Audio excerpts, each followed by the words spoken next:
സന്തോഷമുണ്ട്. സാറിനോട് എന്തെങ്കിലും പറയാനുണ്ടോ? സന്തോഷം.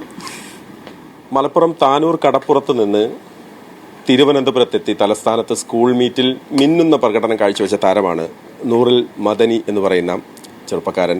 ആ കുട്ടി 800 മീറ്ററിൽ സ്വർണം നേടി, 1500 മീറ്ററിൽ വെള്ളി നേടി. പക്ഷേ അന്നത്തെ വിഷമം നമ്മളോട് പങ്കുവച്ചിരുന്നു. അവസാനം ആ വിഷമം ഞങ്ങളിപ്പോൾ വിദ്യാഭ്യാസ മന്ത്രിക്കൊപ്പമാണ്. അദ്ദേഹം കഴിഞ്ഞ ദിവസം 50 വീടുകൾ കേരളത്തിലെ കുട്ടികൾക്ക് മിനിസ്റ്റർ നൂറിൽ വന്ന് കണ്ടു. നൂറിൽ ഇപ്പോൾ കണ്ടു, ഒരു അപേക്ഷ തന്നിട്ടുണ്ട്, അത് ഞാൻ സ്വീകരിച്ചിട്ടുണ്ട്. കായികമായി വീട് പണിയിലാണെന്ന് പറഞ്ഞു. ഇത്തരക്കാരെ ഉദ്ദേശിച്ച് തന്നെയാണ് നമ്മൾ ഒരു സ്കീം അനൗൺസ് ചെയ്തത്. അങ്ങനെ കായിക താരങ്ങളായിട്ടുള്ളവർക്ക്, വീടില്ലാത്തവർക്ക് വീട് വെച്ച് കൊടുക്കുന്നതിന് വേണ്ടിയുള്ള ഒരു സ്കീം പ്രഖ്യാപിക്കുന്നത് ഇത് നമ്മുടെ നാട്ടിൽ ആദ്യമായിട്ടാണ്. വിദ്യാഭ്യാസ വകുപ്പ് പ്രഖ്യാപിക്കുന്നത് ആദ്യമായിട്ടാണ്. നമ്മൾ സന്മനസ്സുള്ളവരുടെ സഹായം കൂടെ തേടിക്കൊണ്ട് നമുക്ക് ചെയ്യാൻ വേണ്ടി പറ്റുള്ളൂ. അല്ല പ്ലാൻ ഫണ്ടിലും ഒന്നും നമുക്ക് ചെയ്യാൻ വേണ്ടി പറ്റില്ല. അപ്പോൾ എന്തായാലും 800 മീറ്ററിൽ സ്വർണവും 1500 മീറ്ററിൽ വെള്ളിയും നേടിയിരിക്കുകയാണ്. നല്ല ഉഗ്രൻ പ്രകടനമായിരുന്നു കാഴ്ചവെച്ചത്. മത്സ്യത്തൊഴിലാളിയാണ്, തീരപ്രദേശത്ത് വന്നിട്ടുള്ളവരാണ്. ഇതുപോലുള്ള കുട്ടികളെയാണ് നമുക്ക് പ്രോത്സാഹിപ്പിക്കേണ്ടത്.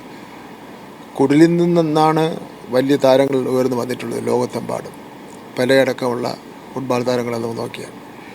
അപ്പോൾ അതുകൊണ്ട് ഈ മോൻ്റെ കാര്യം പരിഗണിക്കപ്പെടാം, വരട്ടെ. അതിൻ്റെ നോംസ് ഒന്നും ഉണ്ടായിട്ടില്ല, ഒരു പ്രഖ്യാപനം മാത്രമേ വന്നിട്ടുള്ളൂ. നോംസ് ക്രൈറ്റീരിയ ഒക്കെ വേണ്ടി വരും. അപ്പം നോക്കിയിട്ടൊക്കെ ചെയ്യാം.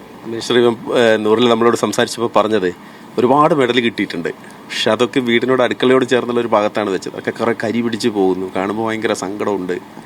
അതിനൊരു പരിഹാരം കാണുന്നതിന് വേണ്ടി പരിശ്രമിക്കാമെന്നാണ് ഞാൻ പറഞ്ഞത്.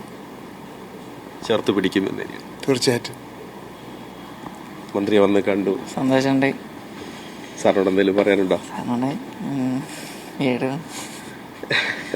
സന്തോഷം.